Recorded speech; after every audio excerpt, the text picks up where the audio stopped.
sering berkumpul, misal sering ngopi-ngopi bareng, ya, nongkrong bareng gitu ya. Tapi kalau nggak punya tujuan, maka itu tidak bisa disebut organisasi.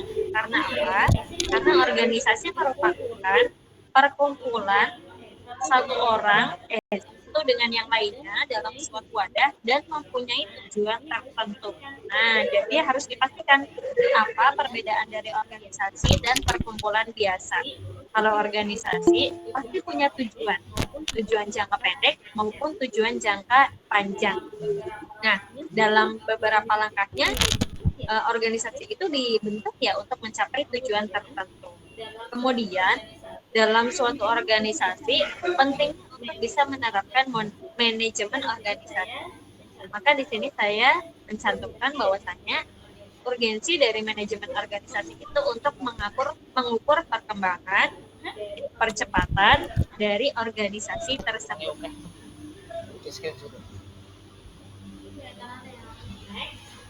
Next.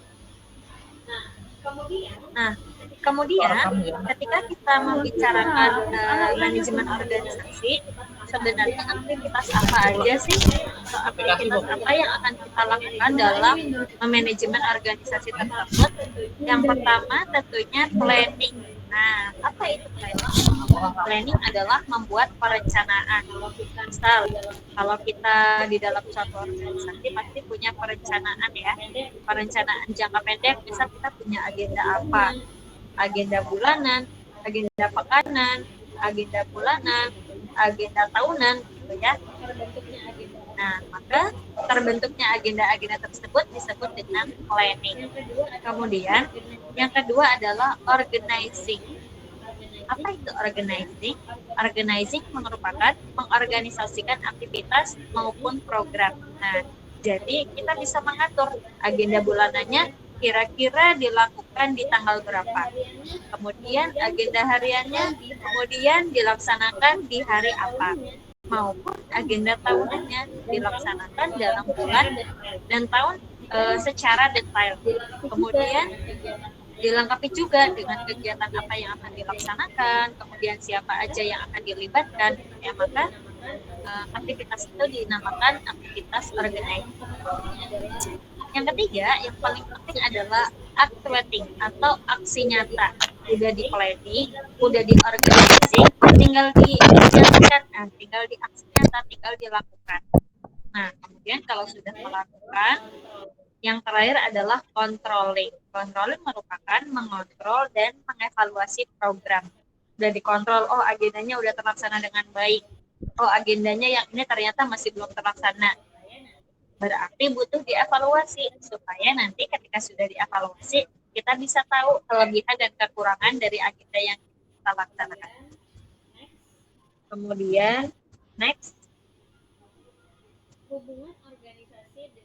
hubungan organisasi dengan leader atau pemimpin. Nah, organisasi itu kalau dianalogikan sebagai kapal. Nah, maka leader atau pemimpin di sini adalah sebagai nahkoda kapal. Nahkoda butuh tim untuk bisa mengkondisikan perahunya dengan baik untuk mencapai tujuan. Jadi kalau di laut ya, kalau semisal ada perahu gitu ya, nahkoda sebenarnya nggak bisa bekerja sendiri gitu ya. Dia juga butuh tim untuk bisa mengkondisikan perahunya dengan baik untuk bisa berlayar dengan aman supaya bisa mencapai tujuan. Maka organisasi juga butuh tim yang solid yang saling bekerja sama untuk bisa mencapai tujuan.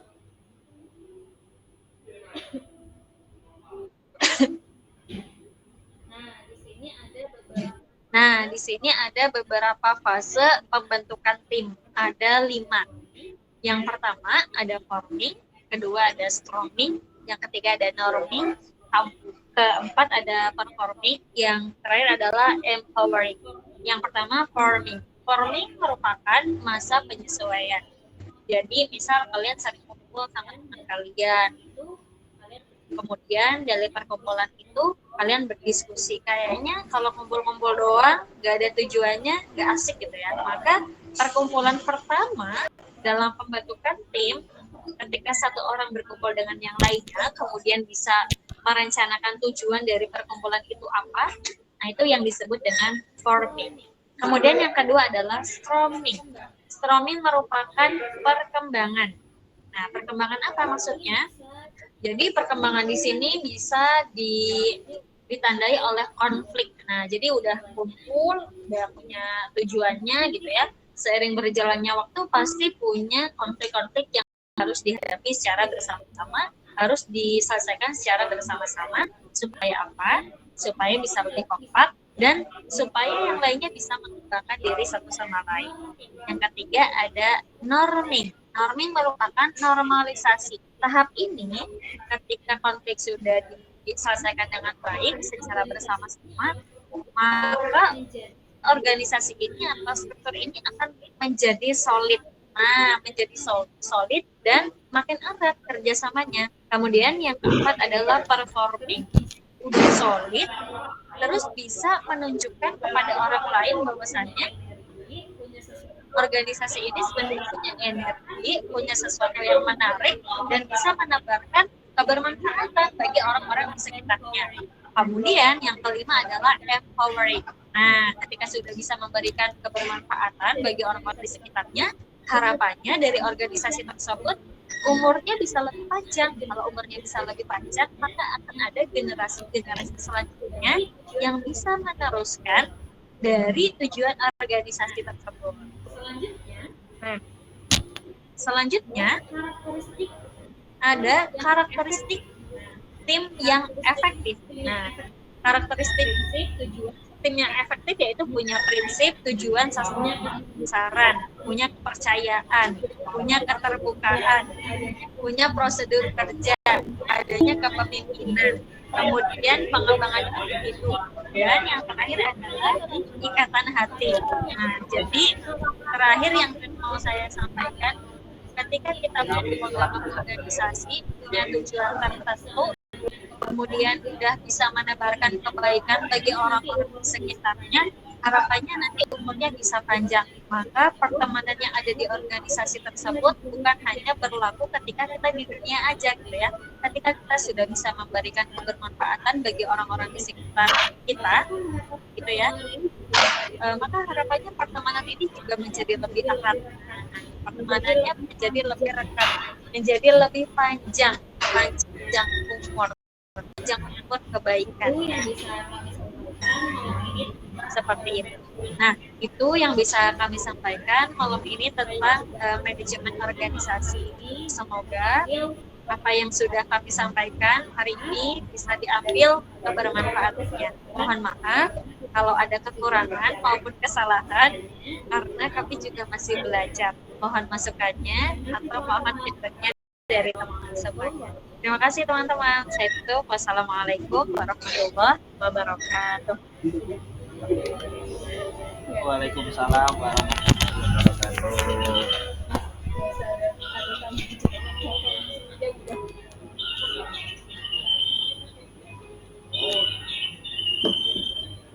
Jadi ini tadi yang telah telah kita paparkan dalam manajemen organisasi. Banyak sekali poin-poin yang bisa kita ambil juga tadi tentang dari awal, masih dari perencanaan dan juga sampai tahap evaluasi juga ya.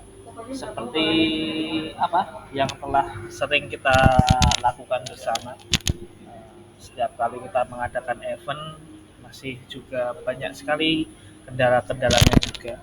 Ya, terkadang di perjalanannya, maksudnya di saat waktu event itu sudah berjalan, perlu juga adanya controlling. Seperti apa yang telah disampaikan Mbak Rina tadi, bisa teman-teman, semoga untuk teman-teman yang nanti mungkin akan meneruskan estafet ya kan Mas Beni, akan meneruskan estafet kepemimpinan dari baik Karang Taruna maupun Posrem. Ya, semoga bisa mengambil ilmu yang telah dari Mbak Rina paparkan tadi. Untuk itu kita masuk ke sesi 3 yaitu sesi tanya jawab. Ya. Untuk sesi tanya jawab silahkan untuk bertanya nggih. Ini bila dimulai dari Mas Penny dulu. Halo Mas Penny. Mas Penny.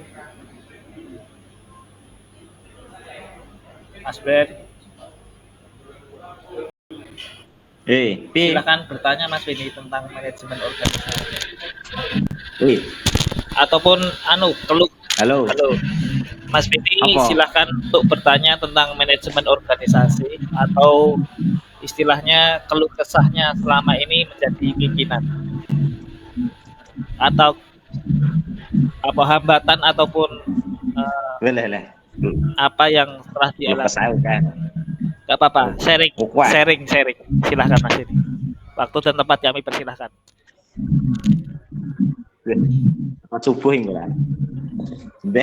Kok ayo aku ngopo. Oke, baik. Langsung saja nggih. Bismillah. Assalamualaikum warahmatullahi wabarakatuh. Rasa rapo mungkin. Iki sesi tanya jawab atau ceritanya? Ini tadi. Mas Lele, HP ku mata aja. Tanya jawab dan sharing. Oke, tentang organisasi ya. Oke, yang mau saya tanyakan mungkin karena ini ada beberapa orang mungkin yang ahlinya di bidangnya seperti itu. Langsung saja, saya mau tanya terkait mungkin terkait kinerja tim ya. Bahasanya kalau organisasi itu kan harus kinerjanya harus saling melengkapi lah, bahasanya seperti itu ya. Jadi harus biasanya ada tipe pemikir, ada yang tipe penggerak dan lain sebagainya. Tapi kenyataannya biasanya ketika ada sebuah kelompok atau organisasi itu kan pasti ada yang namanya faktor alam, bahasanya seperti itu ya. Biasanya pasti ada namanya orang yang membuat tim itu kadang menjadi rusak dan lain sebagainya, atau bahasanya malah ngendoni lah, bahasanya seperti itu, atau malah kalau dijajak gerak itu malah sulit dan malah membuat orang-orang yang di dalam itu sebenarnya bisa diajak kerjasama tapi malah menjadi yang wis blas orang mikir dan lain sebagainya. Itu kira-kira solusinya gimana, Noe? Itu dulu. Paham tak? Sing tekok. Ini aku tulis. Aku sudah belajar terbiasa menulis setiap kata-kata orang. Untuk selanjutnya mungkin Mbak dulu ya. Mbak Ida, ya Mas jangan yang selaku suhunya Posnet untuk bisa bertanya dan juga menyampaikan.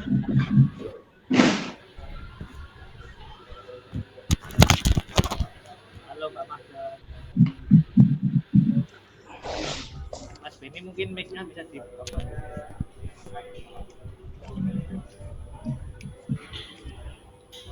Mbak Magda apa tuh?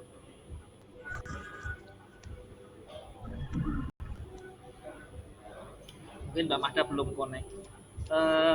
Mungkin dari teman-teman yang lain ada yang mau bertanya.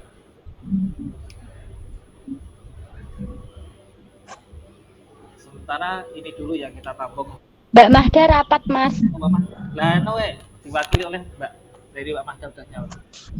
Mbak Magda.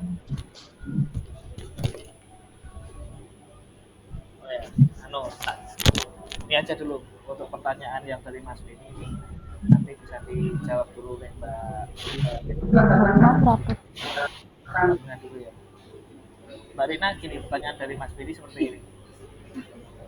Nah, ini masalah tentang kinerja tim di organisasi itu kan ada yang namanya tanya lagi. Ada yang namanya tipe penggerak, ada yang namanya tipe pemikir, nah, dan juga ada yang namanya tim huru hara.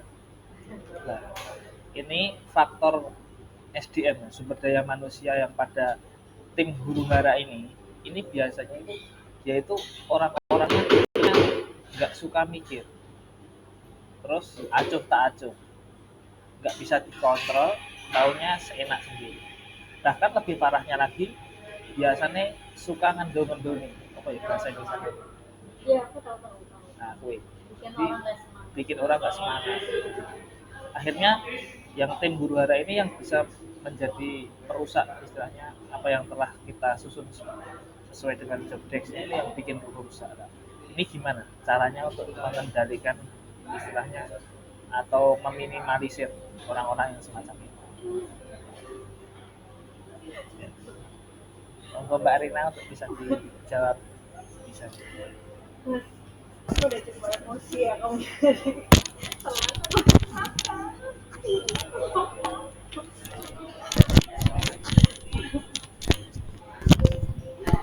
Nah, di sini Mbak Amada ya yang tanya. Mungkin cukup 2 pertanyaan aja.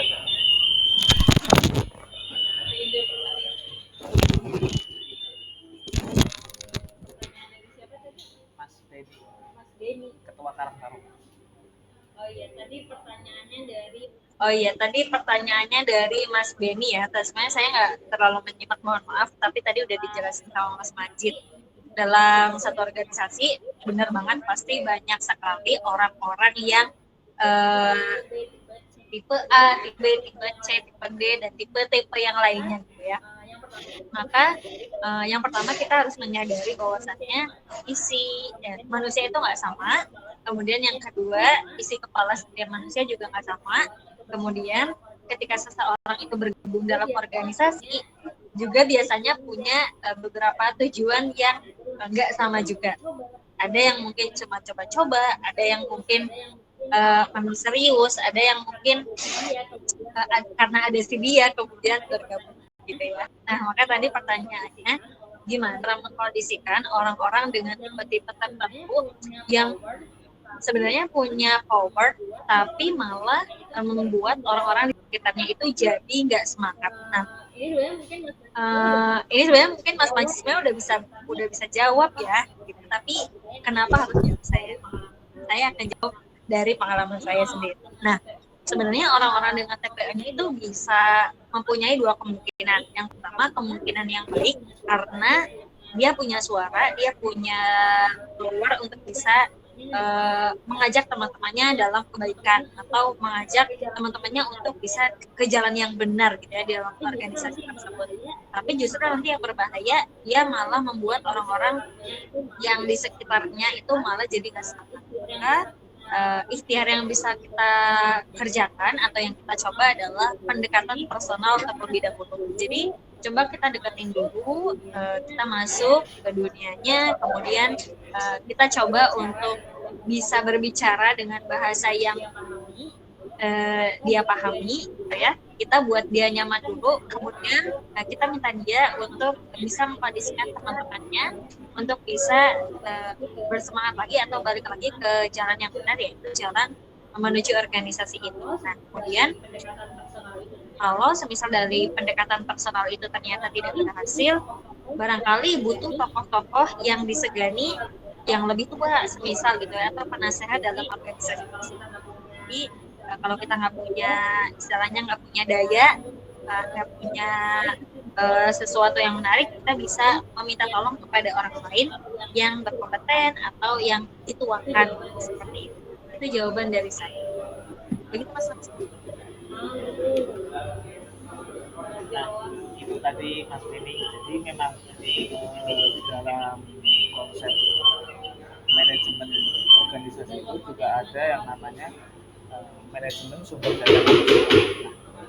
Dari apa yang telah diterapkan Mbak Rina tadi, itu sebenarnya bisa kita ambil hikmahnya itu tentang istilahnya pembagian tupoksi kerja dalam organisasi itu, ya, seperti yang Mas Benny sampaikan tadi, ada yang tipe penggerak, ada yang tipe pemikir, dan juga ada yang tipe huru hara. Nah, untuk yang tipe huru hara ini memang sering sekali yang menjadi istilahnya apa ya, menjadi pengacau dalam organisasi. Misalnya sesukanya sendiri gitu. Padahal temannya udah dikasih job desk, dianya itu malah ngambil itu. Nah, itu hal yang semacam itu bisa diminimalisir dengan istilahnya pembatasan gerak ya. Jadi pembatasan gerak di tugasnya dia. Jadi nggak usah dibikin yang sulit-sulit. Misal dianya itu maunya apa? Misal dalam kegiatan yang akan kita jalani besok di bulan Desember kan ada hari ulang tahun Desa Wonorejo ya kan.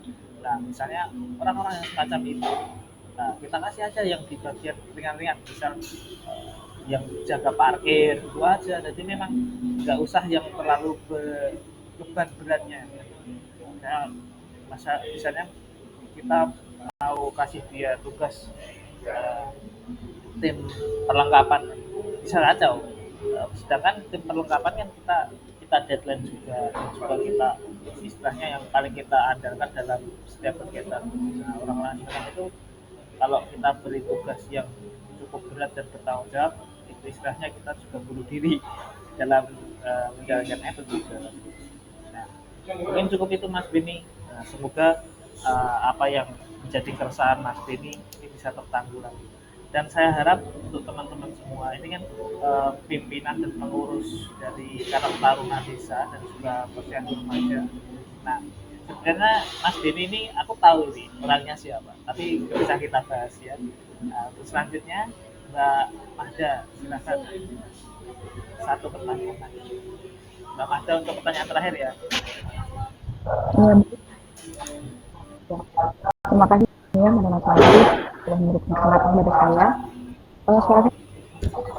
Suaranya kurang jelas Mbak.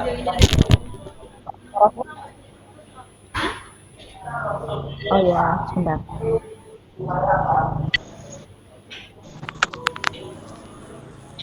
Dengar suara saya nggak? Dengar tuh suara hati well Purwo. Ya. Gimana? Ya, berhubungan dengan pertanyaannya Mas Beni, mungkin tadi dijawab sama Mbaknya, salah satunya adalah dengan memberikan kenyamanan sama kepada anggotanya. Benar begitu ya?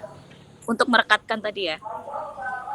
Nah, mungkin ada nggak tips untuk merekatkan, untuk memberikan kenyamanan kepada para anggota ini gimana caranya selain harus rihlah atau selain harus kita pergi kemana-kemana, karena kan kalau Posyandu Remaja itu dilakuinnya setiap bulan, ya kan? Yeah. Jadi harus kita butuh banget orang-orang yang konsisten gitu. Mungkin ada tips dari Mbak-Mbak atau nggak Mas Majid untuk merawat konsistensi ini. Terima kasih.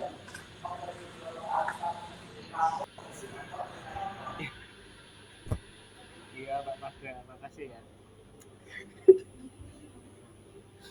Oh iya, pertanyaannya soalnya lucu sih, betul. Tapi nggak apa-apa. Ini pertanyaan terakhir dan habis ini kita tutup. Nah, pertanyaannya gini Mbak. Tadi Mbak Rina menyampaikan tentang merekatkan, misalnya merekatkan anggota-anggota itu dengan memberikan rasa nyaman.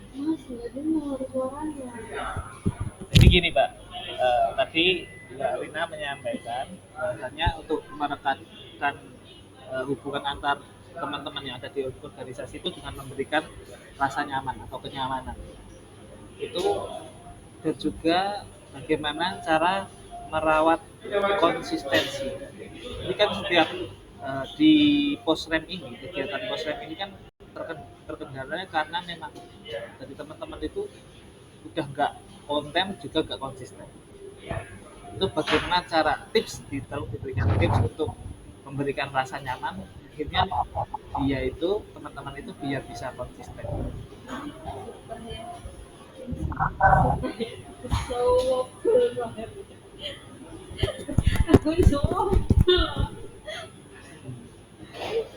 Ini dia. Akan dijawab oleh Mbak Rina. Mbak Wanda, perhatikan ya.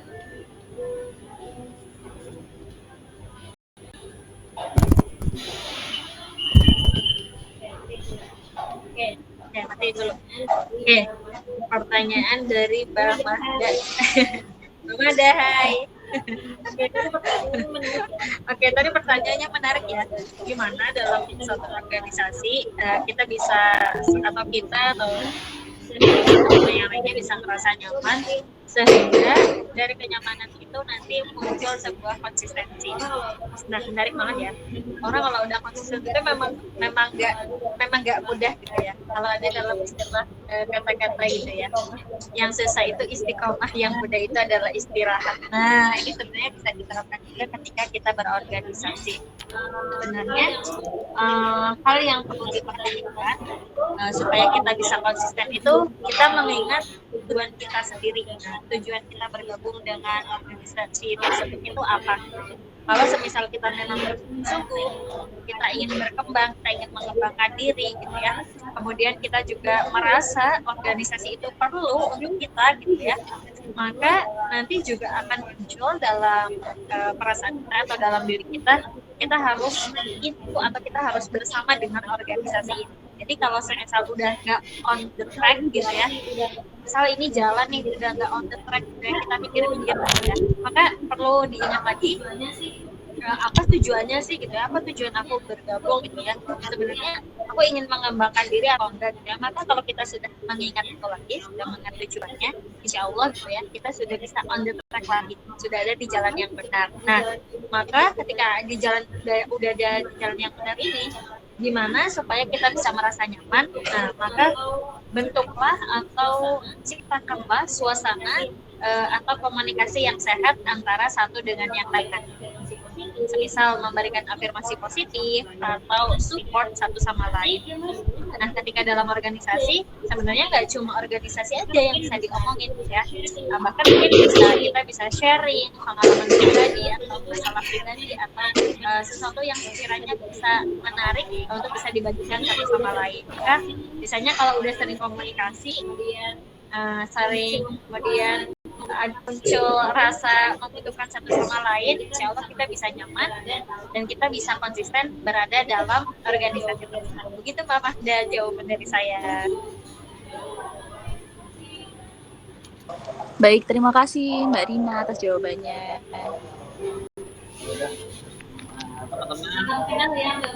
Salam kenal ya Mbak Mahda. Itu Rina. Iya, salam juga Mbak Rina. Sukses ya. Terima kasih. Sukses juga Mbak Mahda. Nah, ini memberikan afirmasi positif. Iya, benar.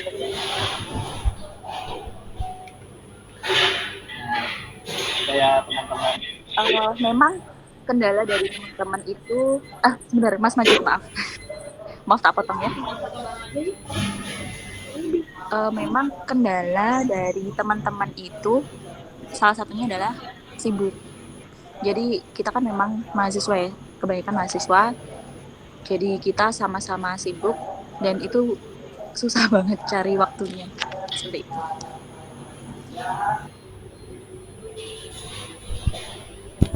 Ya Mbak Mada, memang dalam konteks ini gimana ya? Untuk teman-teman itu kan punya kesibukan masing-masing. Ini tergantung bagaimana. Bener sih Mbak Mahda tadi tentang komitmen kita, ya kan? Mungkin selama ini kan ya Mbak Mahda belum mendapatkan komitmen juga dari seorang.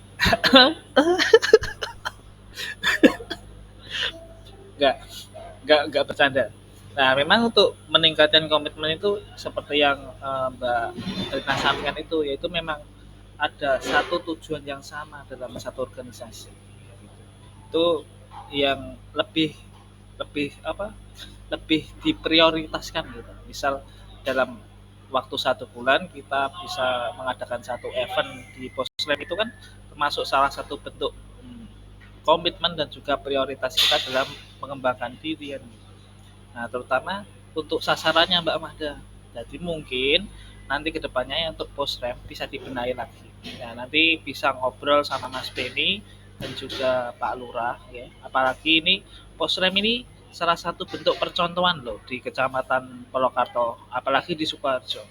Nah, dari saya itu udah sharing dari beberapa teman itu, posyandu remaja itu memang nggak ada, nggak, bahkan Mbak Rina sendiri asing. Masa sih posyandu remaja? Terus kegiatannya ngapain? Aku bilang kegiatannya cari jodoh gitu.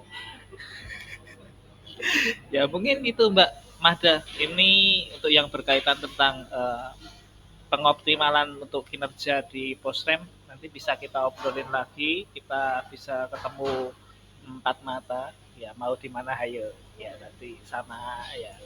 Ya udah, untuk teman-teman ini di sesi terakhir yaitu sesi penutup, marilah kita tutup dulu kegiatan kita pada malam hari ini dengan membaca hamdalah bersama-sama.